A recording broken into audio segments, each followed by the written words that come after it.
I had to make a compromise with the Arabs and divide Palestine. The Jews wanted to chase all the Arabs into the Tigris and Euphrates River, and the Arabs wanted to chase all the Jews into the Red Sea. Determined to defend the faith. What I was trying to do was to find a homeland for the Jews and still be just with the Arabs. But when you go into a thing of that kind, the people you help most are the ones that get most angry with you.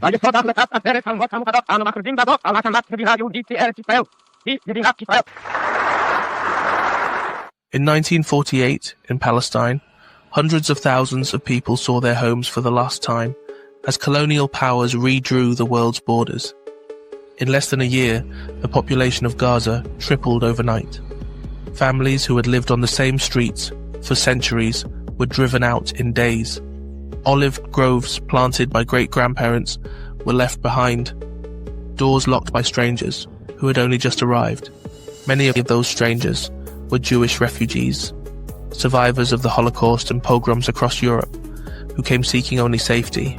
But their arrival was steered not by Judaism, but by Zionism, a political movement that claimed to speak for them and used their trauma to justify the dispossession of another people. And far beyond these villages, in distant capitals, decisions were made that would decide their fate without their consent. Historians would later call it one of the largest forced displacements of the 20th century. The people who lived it called it a catastrophe. In Western headlines, it became something else entirely. A war of independence, a voluntary exodus, a footnote to someone else's victory.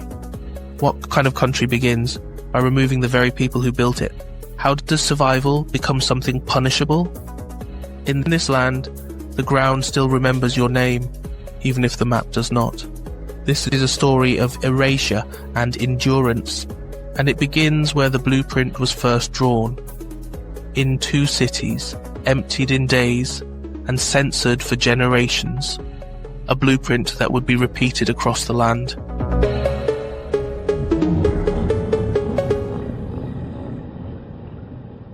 Lidda and Ramleh, a prototype of erasure.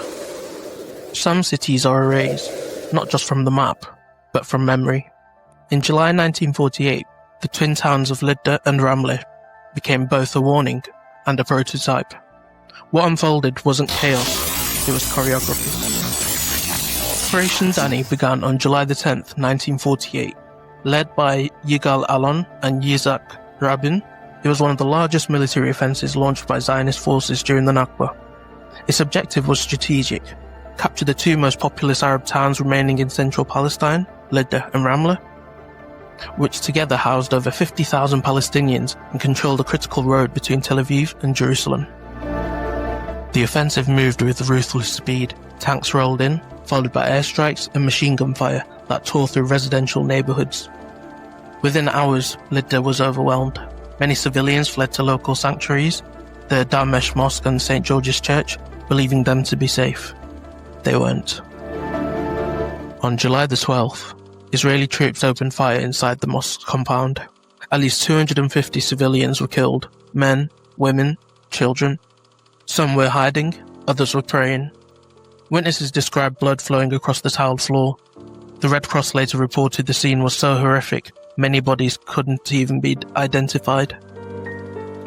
Then came the mass expulsion, what survivors would come to call the Lidda Death March. Between 35,000 and 50,000 Palestinians were forced to march eastward toward the West Bank under the punishing July heat. They had no food, no water, and no transport. Those who fell behind were beaten or shot. Others collapsed from exhaustion. Bodies lined the roadside. One survivor later recalled, "We walked for hours. The old people fell. The children cried. I held my brother's hand. Then I didn't. I never saw him again." Even some Israeli leaders were disturbed. Yitzhak Rabin, in his original war diary, later censored from publication, described how David Ben-Gurion, when asked, "What should we do with the Arabs?" simply gestured and said, "Drive them out." Moshe Sharett, later Israel's second prime minister, warned in private, "In Lidda and Ramleh, we behave like conquerors, and we're not ashamed." Publicly, however, the event was framed as a military necessity. Zionist PR efforts denied the massacre, describing it as a voluntary evacuation. Western newspapers largely repeated this narrative. Some journalists visited the towns after the expulsions and noted the eerie silence, but they were rarely shown what had happened.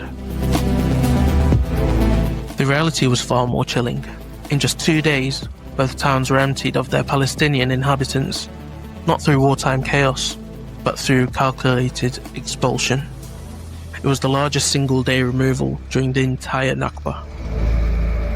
Within weeks, new Jewish immigrants were settled into the vacant homes. The mosque was repurposed into a detention facility. The church was shuttered. Street names were changed. The history was paved over. For Palestinians, the loss wasn't just territorial. It was emotional, cultural, and generational. Their urban memory had been erased, and for Zionist establishment, Legalized and Ramleh became the model. A demonstration that full-scale depopulation was possible, efficient, and unpunished. It would not be the last time. Over 400 more towns and villages would meet the same fate. The refugee exodus. Roots of disappearance. In the weeks before and after Israel declared independence, a shadow fell across the land, not just in battles and gunfire, but in footsteps. Teachers, farmers, mothers, students. Entire Palestinian communities began walking. Some fled by night, under the silence of panic. Others were expelled in daylight, at gunpoint. Many were told to leave temporarily, reassured they'd return after the fighting. But most would never come back. The reasons were layered, and the disappearance was designed. In some villages, panic swept through after massacres like Deir Yassin, where news of the killing spread faster than the militias themselves. Elsewhere, Zionists used loudspeakers, aerial leaflets, and coordinated shelling to frighten civilians into flight. Plan Dali, finalized in March 1948, gave commanders broad authority to occupy, cleanse, and control strategic areas. Some villages were overrun, others simply emptied through fear. Coastal cities like Accra, Haifa, and Jaffa fell to naval bombardment. Inland places like Tiberias and Safed were shaken from within by coordinated attacks and internal collapse. The roads filled with caravans of exodus. Families carried children on their backs, wrapped wedding dresses in blankets, and tucked house keys into their pockets, still believing they'd return. Some fled across olive groves and hilltops with only a handful of belongings. Others crammed into boats bound for Lebanon or crossed bridges into Jordan on foot. Thousands were herded into convoys by Israeli forces and dumped at makeshift border zones without any water, food, or shelter. No single route defined the Nakba. It was a web of forced disappearance. Zionist spokespeople and later Western media often claimed Arab leaders had instructed Palestinians to leave, but this had been thoroughly debunked. Israeli historian Benny Morris, Palestinian scholar Walid Khalidi, and British Foreign Office records confirmed the truth. Most departures were reactive to violence, chaos, and psychological warfare. Even in rare cases where Arab commanders issued evacuation orders, they were often limited to women and children, trying to shield them from indiscriminate shelling. By the summer of 1948, over 300,000 Palestinians had already been displaced. By the end of war, that number would rise to 750,000, nearly 80% of the native Arab population of what became Israel. They poured into Lebanon, Jordan, Syria, Gaza, and the West Bank. Some camped under trees, others sheltered in empty schools or overcrowded UNRWA tents. But statelessness soon became institutional. In Lebanon, Palestinians were barred from over 70 professions. In Jordan, some were granted citizenship, others left undocumented. In Syria, they were recognized as residents, but rarely as citizens. In Gaza, the population nearly tripled overnight, straining resources and inflaming despair. The United Nations Relief and Works Agency, UNRWA, was established in December 1949, not to repatriate the refugees, but to manage them. Its mandate was humanitarian, not political. No resolution enforced return. No tribunal investigated the expulsion. UN meetings were held. Files were archived. No justice followed. Meanwhile, Western journalists, many embedded with Israeli forces, echoed the claim that Palestinians had fled voluntarily. Very few interviewed survivors. Most never saw the broken convoys or the shattered villages left behind. Arab regimes too failed to act with unity or division. Publicly, they condemned Zionist aggression. Privately, many jockeyed for regional influence. Egypt tightened its grip on Gaza. Jordan annexed the West Bank. Syria offered rhetoric, but little infrastructure. Even sympathetic leaders were hamstrung by post-colonial instability. No regional strategy ever emerged to restore the refugees or build their shattered communities. Resistance movements would come later, but in 1948, most Palestinians were abandoned. And so, the refugee identity hardened. Ottoman landowners were now labelled foreigners. Teachers became ration book numbers. House keys became amulets. For the displaced, history wasn't written in textbooks. It was carried in memory, stitched into embroidery, whispered to grandchildren across generations. Today, their descendants number over 7 million, scattered from refugee camps in Lebanon to neighbourhoods in Chile, Detroit, Berlin, and Doha. Many still hold deeds, keys, or ID cards from 1948, not as relics, but as proof. Because this wasn't just a humanitarian crisis, it was the unravelling of a people, not through one catastrophic day, but through a million small severings, stretched across time and border. Villages are razed, the architecture of disappearance. Some wounds aren't just physical, they're cartographic. Between 1948 and the early 1950s, more than 400 Palestinian towns and villages were erased. Not damaged by war, removed by design. Entire communities were wiped off the map, not only in stone, but in memory, replaced by forests, highways, and names that never belonged. This was not incidental destruction, it was institutionalized disappearance. Before the Nakba, Zionist militias had compiled intelligence in the village files, detailed surveys of Palestinian communities, including population, infrastructure, and topography. After the expulsions, these same files were used in reverse to guide demolition teams and resettlement planning. Stone homes were bulldozed, olive groves, some centuries old, were uprooted, wells were poisoned or filled, cemeteries were desecrated. In place of what once was, came pine forests, agricultural outposts, and newly built Jewish towns. The Jewish National Fund played a central role. Framed as an ecological project, it planted European pine trees over dozens of destroyed villages, from Lifta to Sephoria. These weren't forests, they were camouflage. The goal wasn't rewilding, it was forgetting. Nature was conscripted into the project of erasure. Even language became a weapon. In 1951, David Ben-Gurion ordered the Hebraization of all Arabic place names. Kula became Kfar Daniel, Al-Mujaddil became Migdal Emek. Biblical-sounding Hebrew names were chosen to overwrite Palestinian ones, severing the linguistic link between land and lineage. And it didn't stop there. At least 77 depopulated villages were rebuilt into new Israeli settlements, using the same foundation stones. Others became closed military zones. Palestinians attempting to return, even to visit family graves, were declared infiltrators and risked being shot on sight. Western media rarely documented this process. Israeli newspapers labelled the lands abandoned. Foreign journalists, when invited, saw only what they were allowed to see: tree-lined parks, open hillsides, new houses. Few were told they were walking atop someone else's memory. One villager from Ikrit remembered being told to evacuate, just for 2 weeks. Decades later, he stood at the edge of a road where his home had once stood. "My father's grave," he said, "is now under a parking lot." But memory did not die. In refugee camps, elders drew maps from memory, teaching grandchildren the layout of villages they had never seen.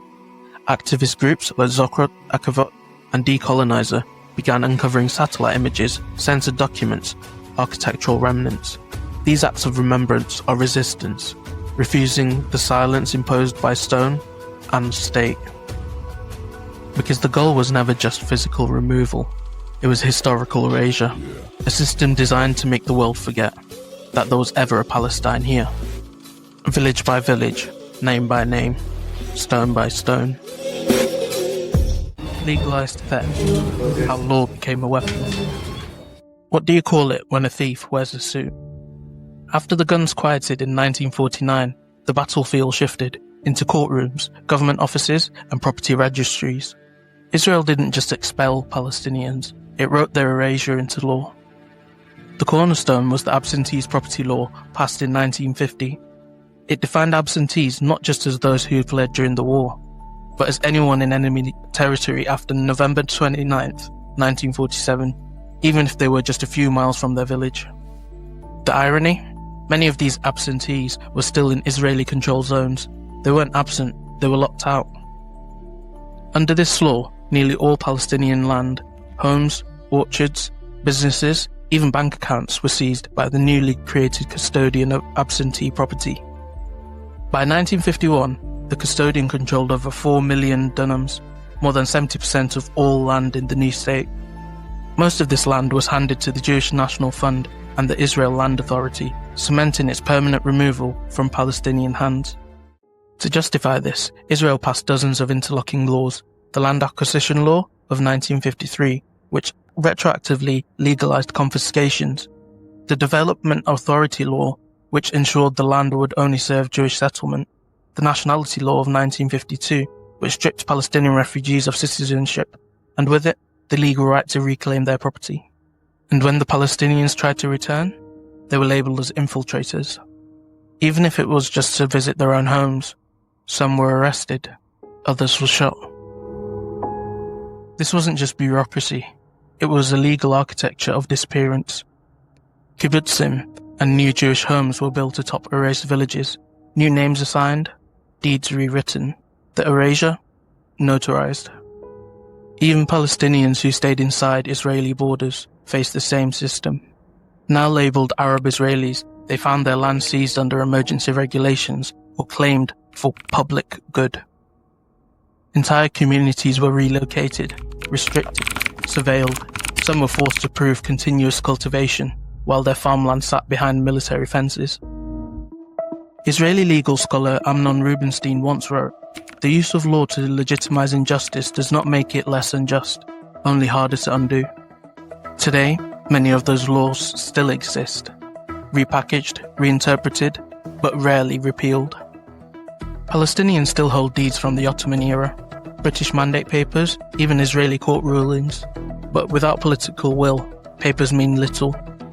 The theft was legalized, but it was still theft. Because when the oppressor writes the law, injustice becomes the rule, not the exception, because injustice in uniform is still injustice. Holy ground desecrated, the theft of sacred space. Some places hold more than memory, they hold meaning. During and after the Nakba, even the sacred was not spared. Over 500 mosques, churches, shrines and cemeteries across historic Palestine were desecrated, repurposed or erased, not as collateral damage, but as deliberate acts of symbolic domination. Village after village fell, and with them, their spiritual anchors. Zionist forces didn't only enter with weapons, they came with blueprints. Mosques were turned into military outposts, warehouses, stables, even art galleries.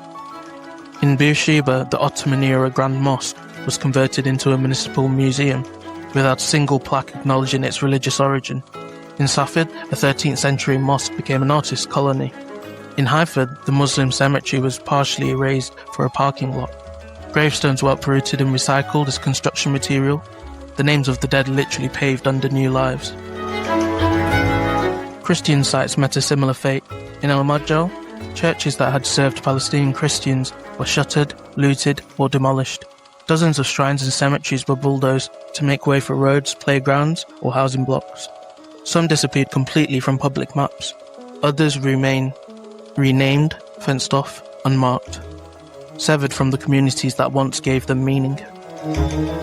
These weren't random wartime losses, they were part of a broader strategy to dismantle Palestine's spiritual geography. At Lidda, St. George's Church, desecrated during the July 1948 massacre, was sealed off for years. The Damash Mosque became a military prison. In dozens of towns, sacred structures were repurposed without community consent, stripped of Arabic inscriptions, and referred as neutral heritage sites. But preservation without truth is just another form of destruction. For Palestinians, both Muslim and Christian, the erasure of these places deepened the trauma of displacement. A man might return to the mosque where he was married, only to find it locked behind barbed wire, its minaret silenced. A family visiting ancestral graves might find them replaced by a supermarket or an empty plaza. The pain wasn't just architectural, it was spiritual. To erase sacred space is to disorient a people, to uproot not just homes, but cosmologies. Today, organizations like Zokrot, an Israeli anti-Zionist group, and Decolonizing Architecture, a Palestinian-led research collective, work to recover what was lost. Their virtual maps reveal ghost overlays, mosques buried beneath forests, cemeteries beneath schools. Each pine tree becomes a marker of displacement, each paved road, a line over a vanished prayer. But official silence continues. New towns like Zerot were built atop villages like Najd. Tourists stroll through pine groves, planted by the Jewish National Fund, unaware they stand on sanctified ground. State maps omit symbols of former mosques and churches. School books tell only half of the story. And yet, memory persists, in oral testimonies, in sketches drawn by displaced artists, in prayers recited at a distance, in Christian and Muslim communities across the world that still remember where the bells rang and where the calls to prayer once rose. Because the Nakba didn't only empty homes, it attempted to dismantle the sacred compass of a people. Blueprints of replacement, settlement after displacement. When the last family was forced out, the trucks didn't stop, they simply changed the direction. As the smoke cleared from the emptied towns and villages, a new kind of operation began, quieter, but just as deliberate. The Nakba didn't end with expulsion, it continued with the replacement. Within weeks of the mass displacements, Israeli state agencies and Zionist institutions coordinated an immense repopulation scheme. New Jewish immigrants, many Holocaust survivors, or refugees from Arab countries were settled into Palestinian homes, not by accident, but by policy. In Lidda and Ramleh, the same doors kicked in during Operation Dani, now open to new residents. Beds were remade, mosques became warehouses, churches became army outposts. Some homes still had warm food on the stove. This was not random, it was systematically managed by entities like the Jewish Agency. The Jewish National Fund, an organization that administered seized Palestinian lands and oversaw forestation over destroyed villages, and the Israel Lands Authority, operating in concert with a newly formed state. The goal wasn't just to occupy space, it was to erase memory. Hundreds of Palestinian villages were bulldozed, others were re-landscaped, forests planted over ruins, public parks built on top of cemeteries. The JNF's afforestation program was a central tool, greenwashing not just the soil, but the story. In cities, the takeover was administrative. Palestinian shops were given new signage, street names were Hebraicized. Documents, deeds, and historical maps were hidden or destroyed. Whole neighborhoods like Jaffa's Ajami and Haifa's Wadi Nisnaz were sealed off, declared abandoned, and resettled, often with no acknowledgement of the residents who had lived there for centuries. Even the architecture betrayed a pattern. In some villages, Zionist planners intentionally built housing units that mimicked the layout of the original homes, but with new names and new demographics. This wasn't just theft of space, it was theft of memory. And in some places, the name of the village was all that survived, repurposed, rebranded, detached from its past. Israeli officials referred to this period as the domestication of land, turning wild or abandoned terrain into productive settlements. But what was really happening was a demographic engineering project rooted in political logic, ensuring Jewish majority, erasing Arab presence. For the survivors, return became impossible, not just because of law, but because their homes, their orchards, their holy sites were now someone else's reality. Some tried to get back in, only to be labelled as infiltrators, jailed or shot. Others returned to find only rubble or pine trees. By 1950, over 300 new Israeli settlements had been built on or near the ruins of Palestinian towns. Many of the new residents had no idea whose land they were now living on. Others knew and chose silence. But the land remembers, and so do its people. Erasure didn't end at the border. It was rebuilt, brick by brick, into someone else's reality. Global complicity. Power of silence. The Nakba was not just a local catastrophe. It was a global abandonment. Between 1947 and 1949, world powers and international institutions bore witness to a mass dispossession.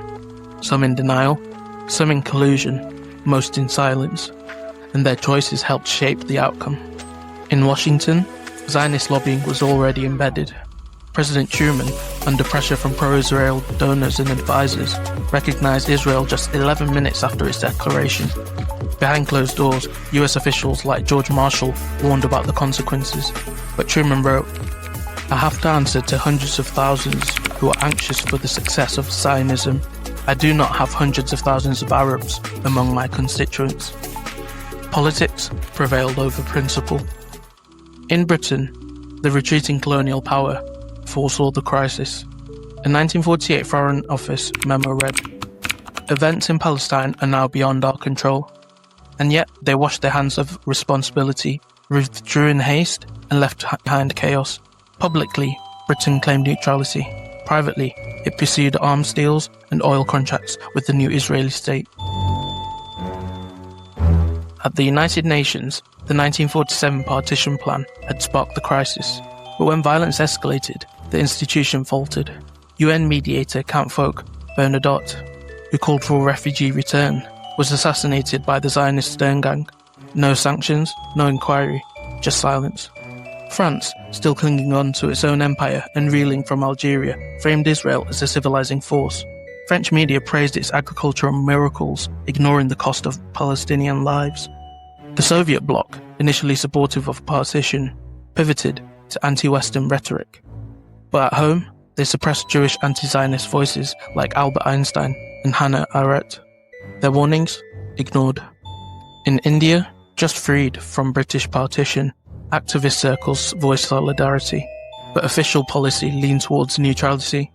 In Ghana, Brazil, and most of the global south, the Nakba became a diplomatic footnote, viewed not as a moral rupture, but as a regional conflict. And Arab regimes? Their speeches were loud, their actions were scattered. Military campaigns lacked coordination. Declassified files show that Egypt, Jordan, and others often prioritized post-war influence over Palestinian protection. Some negotiated in secret with Britain or Israel. Most refused to absorb refugees, using their suffering as political leverage. Global Jewish voices were never one voice. Many survivors saw Israel as refuge, but others, like Arendt, Buber, and Magnus, warned of nationalist dangers. Einstein refused to endorse Menachem Begin's party, calling them a terrorist right-wing chauvinist organization. But these dissenting voices were drowned out. Life magazine? They praised Israel's heroic victory. Few mentioned the villages emptied, fewer still quoted the refugees. The silence wasn't passive, it was produced. Zionist PR teams flooded Western newsrooms with press kits, photos, narratives. Meanwhile, Palestinian voices were excluded from policy rooms, front pages, and radio airwaves. The Nakba wasn't just a tragedy, it was a media blackout, a diplomatic cover-up, a war not just on land, but on memory. History is not a blank page, it's a page rewritten, but never fully erased.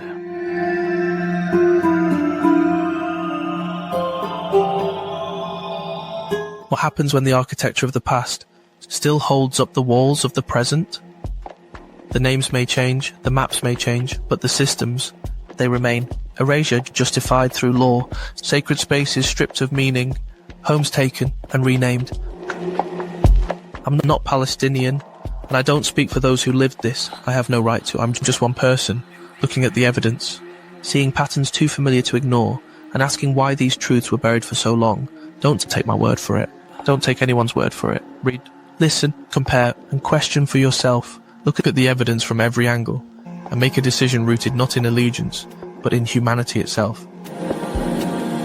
If you want to keep learning, I recommend exploring the work of Palestinian voices like Mariam Barghouti and Eye on Palestine, and Jewish anti-Zionist voices such as Jewish Voice for Peace and Decolonized Palestine.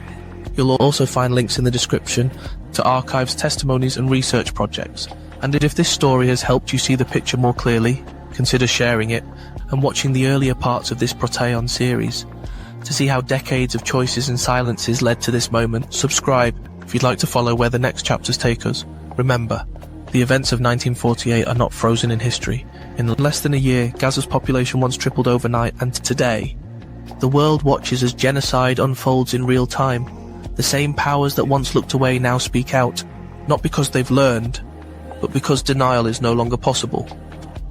We can't afford to wait for hindsight, to find our conscience, continue questioning, continue exploring, and most of all, take care.